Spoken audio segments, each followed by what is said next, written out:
Hello friends, কেমন আছেন সবাই? আমার ছাদ বাগানে আপনাদের স্বাগত। অনেক দিন পর একটা ভিডিও নিয়ে হাজির হলাম আপনাদের সামনে। তো ছাদে কিছু কাজ চলছিল, যার জন্য ভিডিও করতে পারিনি। ছাদে এই পার্মানেন্ট বেডগুলো আমি বানিয়েছি এবার নতুন সবজি চাষ করার জন্য কিছু। তো দেখুন, এভাবে কিছু আমি কপির চারা বসিয়েছি কিছুটা ফিল করে।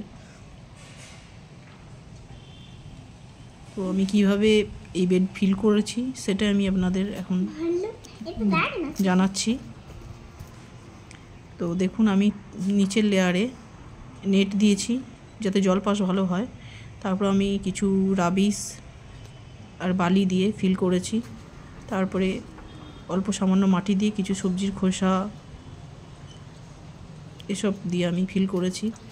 এর ওপর আবার কিছু নিম পাতা বা নিম খোল এই জাতীয় জিনিস দিয়ে তার উপরে মাটি দিয়ে আবার এই গাছ আমি সবজির গাছ আমি লাগাবো। তো এই দিকটা এখন পুরো খালি আছে, এই দিকটা এখনও ফিল করতে পারিনি। দুদিকে দু সাইডে দুটো বেড বানিয়েছি।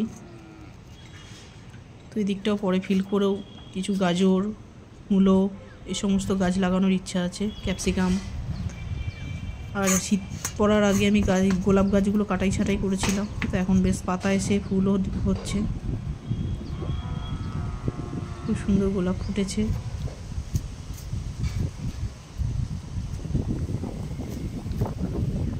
অনেকগুলি গোলাপ গাছ আছে আমার, অনেকগুলো কালারের।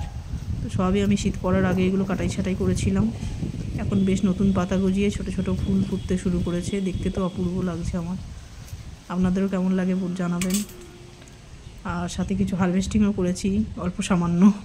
গাছে কিছু শিম হচ্ছে, শিম, লঙ্কা এগুলো হারভেস্ট করেছি। গাছে কিছু বেগুনও আছে, এগুলো কিছুদিন পর তুলবো, এখনও তোলার মতো হয়নি। বেশ কিছু বেগুন পাওয়া যাচ্ছে গাছ থেকে। তো সবজি গাছ বসিয়ে এই যে হারভেস্ট করার একটা আনন্দ, এটা তো খুবই ভালো লাগে। আপনাদেরও আশা করি ভালো লাগে যারা যারা ছাদ বাগান করেন। এদিকে কিছু টমেটো গাছও বসিয়েছি। এটা 18 ইঞ্চি গ্রো ব্যাগে 4টে টমেটো গাছ বসিয়েছি।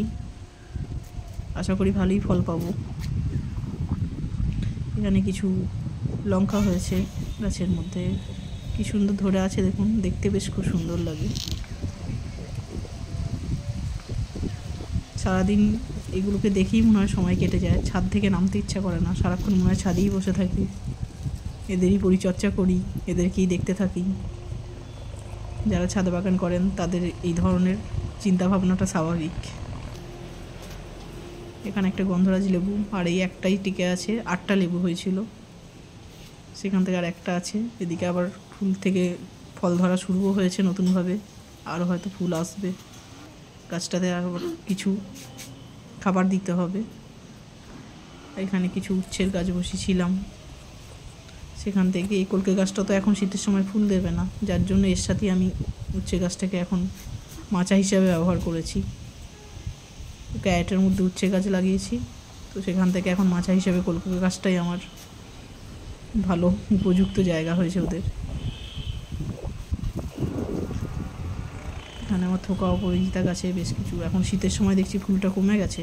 আগে বেশ প্রচুর ফুল দিত, একসাথে 20টা-25টা করে ফুল পাওয়া যেত। তো এই দেখুন, আমার এদিকে একটা পার্মানেন্ট বেড আর এদিকে একটা পার্মানেন্ট বেড। এগুলো করে খুবই সুবিধা হয়েছে। অনেক ফুল ফলের গাছ ওপরে তুলেও দেওয়া হয়েছে, আবার ভিতরেও কিছু সবজি গাছ লাগাতে পারছি। ছাদের মিডিল পোর্শনটা অনেকটাই খালি হয়ে গেছে, ভালো লাগছে।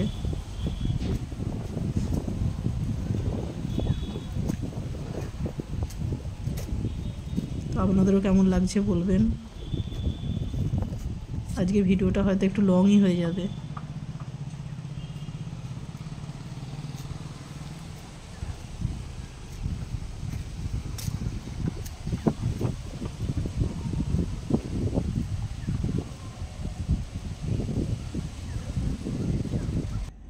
এদিকেও কিছু বেগুন ধরেছে গাছের মধ্যে।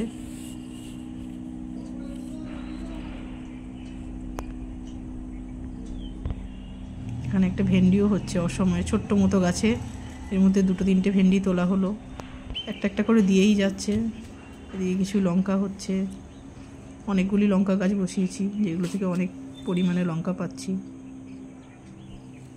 লঙ্কা তো আর কিনতেই হচ্ছে না।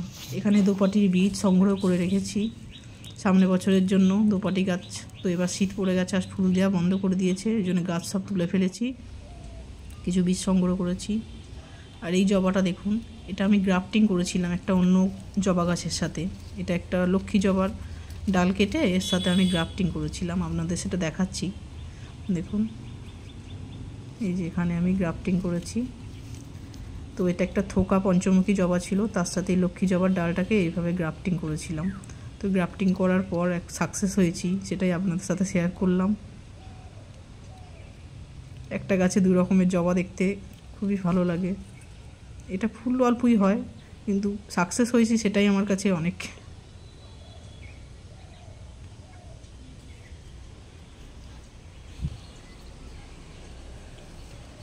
এই দেখুন, এটা একটা থোকা পঞ্চমুখী জবার গাছ, দেখলেই বুঝতে পারবেন কুড়িটা ফোটেনি। আজকে ফোটা থাকলে অবশ্যই দেখাতাম। আর তার সাথে গ্রাফটিং করেছি ওটা। এখানে কিছু লাউ ধরেছে, এই গাছটা বেশ ভালো রকম লাউ ধরে, অনেক জালিও পড়ছে, আবার লাউও ধরেছে।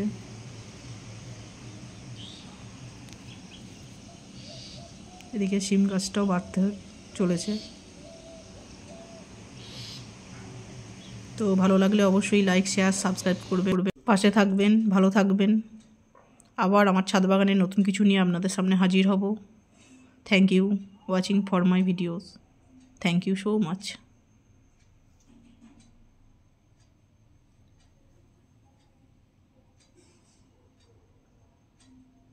টাটা।